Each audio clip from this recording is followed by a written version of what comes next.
Halo Coffee Lovers, kembali bersama Iko. Salam kopi enak.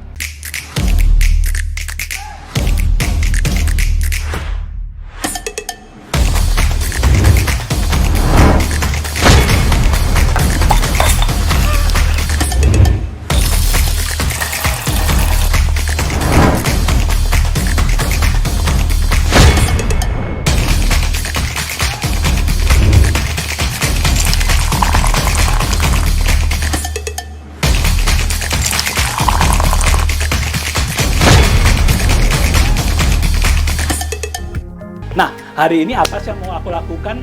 Hari ini kebetulan aku dikirim kopi dan minuman-minuman dari Kopi Harapan di Harapan Indah, Bekasi. Kita langsung unboxing aja ya. Ini kiriman kopinya. Hari ini tetap hubungannya dengan kopi karena saya akan melakukan foto dari minuman-minuman. Ada dikasih 4 macam. Saya akan buka dapur saya gimana sih cara saya memotret makanan atau minuman dengan settingan yang sangat sederhana. Untuk kamera, saya menggunakan Sony A73 dengan lensa Tamron 28-75mm f2.8. Tapi kalian bisa memotret dengan menggunakan kamera DSLR apapun atau mirrorless apapun. Untuk lampunya, saya menggunakan sebuah flash dari Godox dengan seri TT685S. S itu maksudnya buat Sony ya, karena TT685 ada yang buat Fujifilm, ada yang buat Canon, ada yang buat Nikon, ada yang buat Sony. Jadi kalau untuk Sony saya pakai yang belakangnya kodenya S. Lalu aku menggunakan sebuah trigger infrared dari Godox juga karena mereka berpasangan. Serinya adalah X1TS ya. Ini bisa dibeli secara terpisah atau sudah paket. Kalau harga paketnya mungkin di sekitar 1,7 sampai 2 jutaan. Bisa di searching di marketplace ya, dimanapun ya. Lalu ada satu lagi. Ini merupakan video LED. Ini murah meriah banget. Ini harganya mungkin cuma 105.000 sampai 150.000, tergantung di mana kalian beli.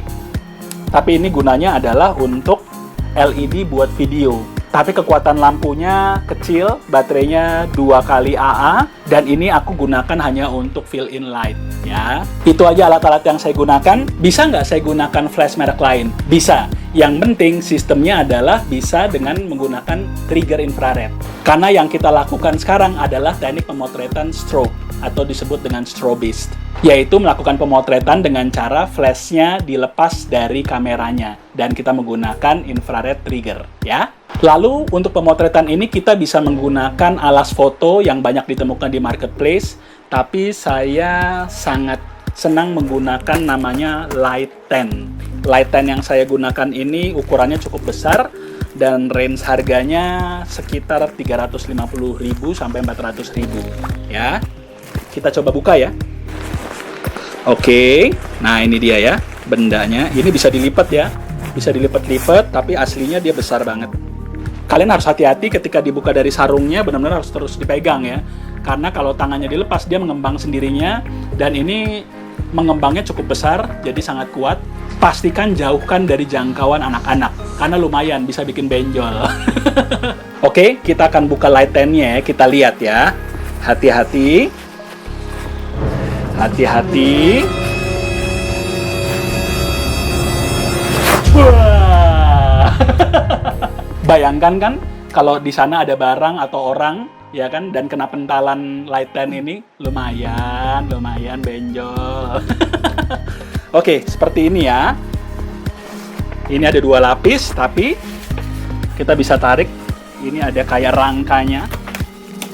Nah, ada yang kecil juga, tapi saya berpikir daripada saya beli yang kecil, lebih baik saya beli yang besar sekalian.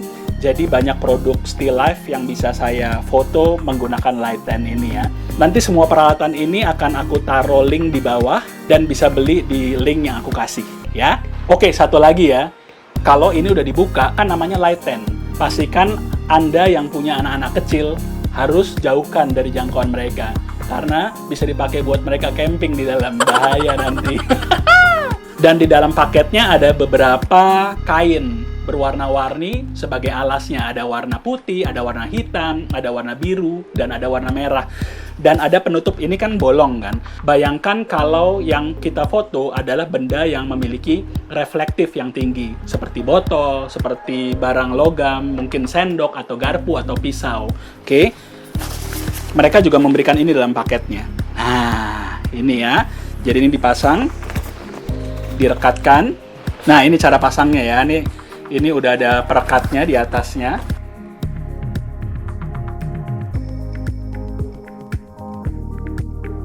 Benda yang reflektif tadi kita taruh di tengahnya, dan yang masuk ke lubang ini hanya ujung dari lensa kita saja. Jadi bayangan kita tidak akan masuk ke dalam benda yang reflektif tadi, kecuali memang ujung lensa itu, tapi hanya warnanya hitam. Sedikit harus tetap di-retouch di Photoshop. Oke, mari kita mulai ya. Ini adalah kameranya dan lensa yang saya pakai. Ini triggernya ya. Oke, kita nyalakan.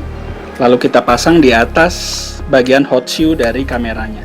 Jadi untuk seri Godox yang X1T ini tidak perlu ada receiver daripada infrared triggernya ya. Karena flash ini sudah termasuk receivernya sendiri. Karena biasanya setiap trigger ada dua item ya.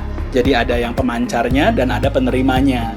Tapi dengan yang sistem Godox seperti ini, cuma diberikan pemancarnya saja, karena penerimanya sudah ada di dalam body si flash. Kita nyalakan flashnya, pastikan baterainya selalu full. Saya tidak akan bicara tentang teknisnya dari operasional ini ya, karena itu bisa jadi satu sesi yang sangat panjang khusus.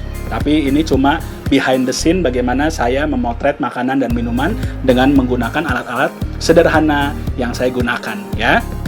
Ini ada settingan untuk khusus buat menerima pancaran infrared dari trigger ini. Oke, ada gambar antenanya. Dengan trigger ini kita bisa kontrol kekuatan dari flash yang kita akan keluarkan nanti, kekuatan cahayanya ya. Itu dia udah nyambung ya. Tuh ya. Jadi tinggal dipencet ini, dia akan nyala sendiri. Dan ini bisa sampai jangkauan berapa meter gitu ya, tetap nyamber ya. Oke, kita bisa letakkan ini di mana saja, di belakangnya lighten atau di samping kiri atau di samping kanan, bebas, atau di atas pun bisa, di bawah pun bisa, tapi pastikan kita memiliki meja alas yang juga transparan ya. Oke, dan kalian bisa menggunakan 1, 2, 3, 4 flash, multi flash bisa, dan bisa dikontrol hanya dengan satu trigger ya. Kita coba taruh di samping sebelah kiri saya ya. Ya, jadi cahayanya cuma dari satu arah. Pencet. Oke. Pastikan dalam pemotretan makanan atau minuman, kalian juga memiliki properti-properti untuk mendukung dari makanan atau minuman yang kita akan foto. Jadi memperkuat isi visualnya. Oke, kita akan coba foto yang paling eye-catching. Nah, kita lihat dulu yang Velvetella ya. Untuk masalah estetika itu tergantung dari saudara ya. Aku nggak bisa ngajarkan karena setiap orang punya sense of art yang berbeda-beda ya. Oke, saya akan menggunakan alas kain goni namanya ya. Saudara bisa searching-searching di marketplace. Oke, jadi ini bebas ya. Mau seperti apa alasnya, propertinya. Yang penting kita tahu kita sedang memperkuat visual dari benda yang kita foto. Nah, ini misalnya aku menggunakan alas kayu lagi ya. Mau langsung taruh di kain goninya juga bisa.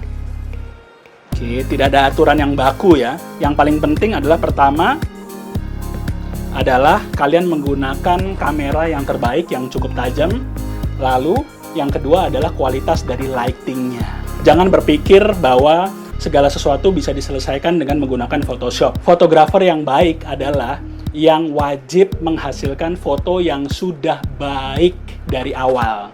Ya, bahkan tanpa di retouch pun itu fotonya sudah bagus banget. Kita akan coba setting di, aku pakai ASA 400, kecepatan 1/60 detik, dan diaframanya aku pakai 4,5, dan power dari flash itu adalah 1/16 aku setting. Oke ya. Nah, hasilnya seperti ini ya. Dari foto ini kita bisa tahu bahwa cahaya di belakangnya udah oke, tapi bagian depannya agak gelap, masih kurang.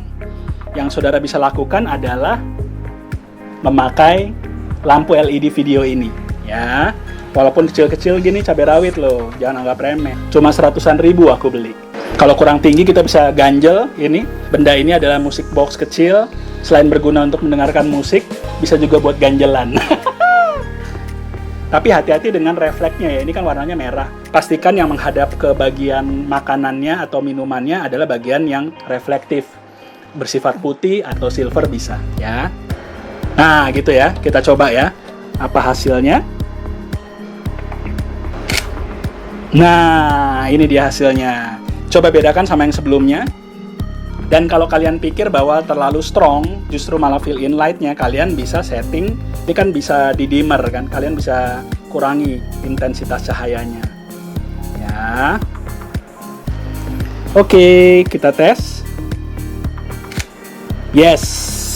Jadi sudah ada balance antara rim light belakangnya sama yang fill in di depannya. Jadi kita bisa menghasilkan foto yang terbaik dan ada dimensinya gunanya ya. Dan kalau kita memakai lensa yang bukaannya bisa sampai 2,8, silahkan pakai 2,8 ya, supaya belakangnya semakin blur.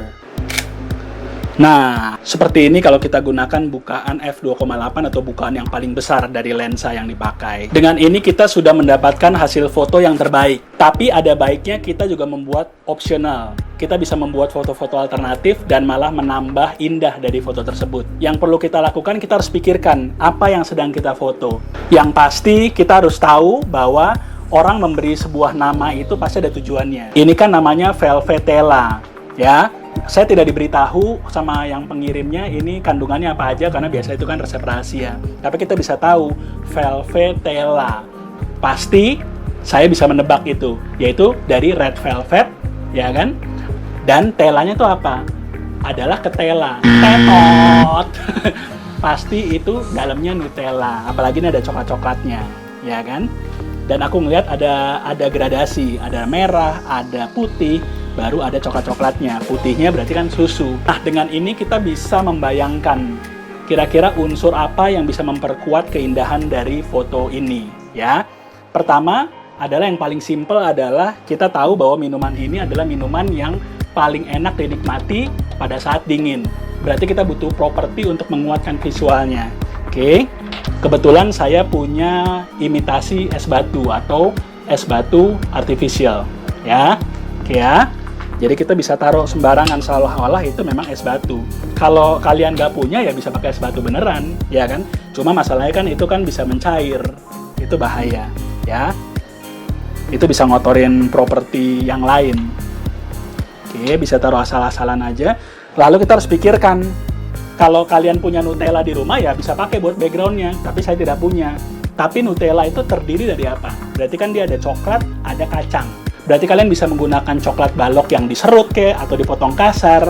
Kalau saya punyanya adalah permen coklat, itu juga bisa. Oke, jadi kita taruh ya kurang lebih. Nggak ada aturan baku dalam menata, tapi kembali lagi itu ke feeling masing-masing. Aku juga ada sedikit bunga-bungaan kering dengan rantingnya, bisa buat taruh di belakang, toh bakalan kabur. Tapi ingat ya, yang paling penting adalah kita harus memainkan memang di bukaannya, di diafragma, supaya yang tetap jadi rajanya, yang tetap kita tonjolkan adalah makanannya atau minumannya ya. Jadi properti yang lain itu sifatnya hanya untuk memperkuat visualnya. Tapi jangan sampai itu malah menyaingi atau malah mengalahkan dari peran utama rajanya yang kita foto ya. Kita taruh aja mungkin di situ, lalu kita tes hasilnya ya. Nah, ini dia hasilnya. Ini kalau ada yang kurang tinggal kalian tata aja di mana yang seharusnya. Tetap kita harus pertimbangkan masalah komposisi, masalah angle. Saya sangat menyarankan untuk misalnya pemotretan minuman dengan menggunakan botol atau gelas. Kita butuh menyampaikan efek bahwa isinya itu banyak, bahwa botolnya tinggi, bahwa gelasnya walaupun secara visual mungkin ukurannya cuma berapa ratus mili, tapi di foto itu terlihatnya besar dengan cara memainkan angle-nya. Oh iya, di atas minumannya Velvetella ini juga ada serbuk hitam ya. Jadi saya tahu bahwa ini adalah Oreo ya. Jadi nggak ada salahnya kita juga bantu seller dengan beli Oreo di warung terdekat atau di supermarket, supaya kita bisa juga menggunakannya sebagai properti ya. Karena minumannya masih di-seal, kita akan buka dengan cutter ini ya. Hati-hati banget dan harus rapih ya. Jangan sampai malah menghancurkan minumannya. Oreonya bisa kita hancurkan. Mungkin bisa Oreo, bisa Coco Chip, anything ya. Jadi nggak ada salahnya memang kita foto makanan dan minuman itu dibikin efek lebay dan berlebihan.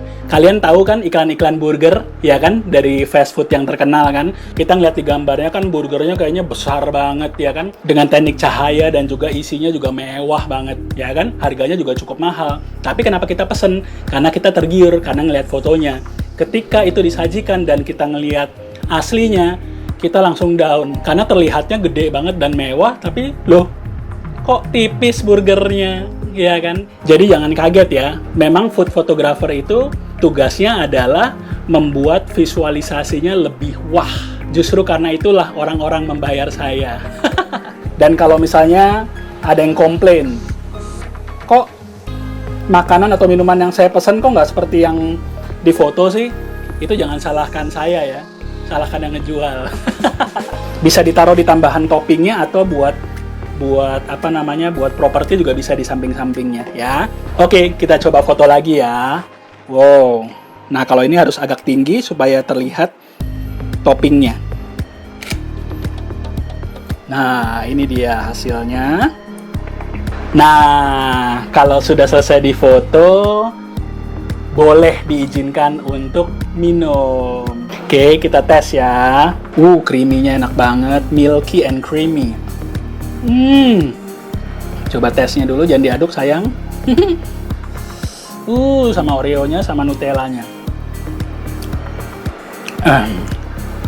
Enak banget, tapi memang ini tidak ada unsur kopinya sama sekali ya. Setelah ini kita akan motret produk es kopi susunya ya. Oke, sekarang kita akan foto yang kopi susu. Di bawahnya tuh ada kayak apa namanya, gula Jawa, atau mungkin yang terkenal sekarang biasanya pakai gula aren ya.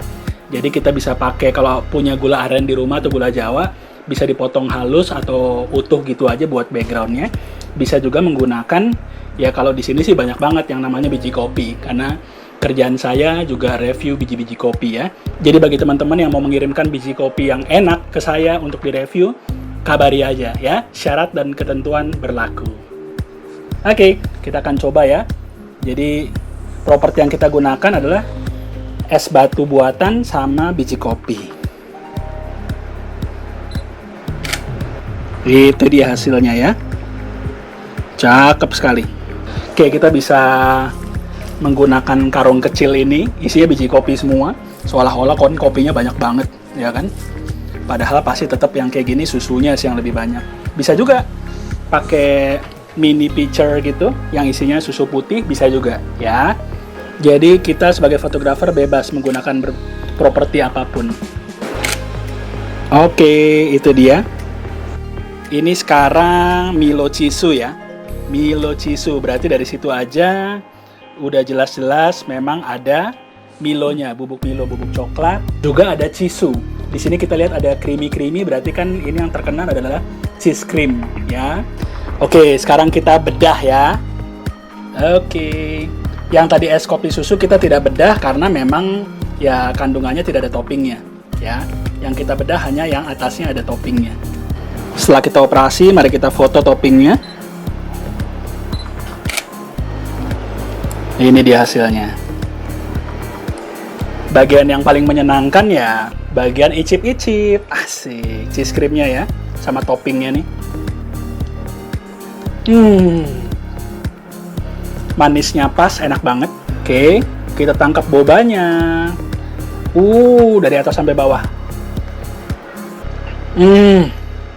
Enak banget. Enak banget. Aduh, enak banget kopi harapan. Oke, produk keempat. Ini adalah brown sugar boba cheese cream. Oke, panjang bener. Oke, berarti kita tahu kan ada boba, ada cheese cream. Berarti ini ada susunya. Jadi coklat kita take out. Oke. Es batu tetap karena seger banget. Oke, mau ganti ini juga nih kayak bunga sakura yang artifisial ya. Boleh, bebas. Nah, itu dia hasilnya. Beuh, cakep. Oke, saya rasa cukup karena ini juga tidak ada toppingnya. Jadi kurang lebih sama kalau di foto dari atas juga cuma putih flat saja.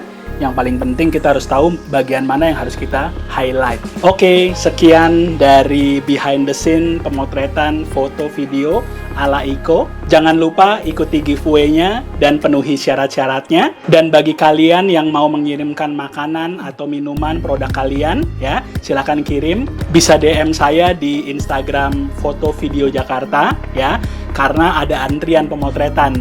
Dan yang paling penting dari semua ini adalah kita wajib minum kopi enak. Peace out.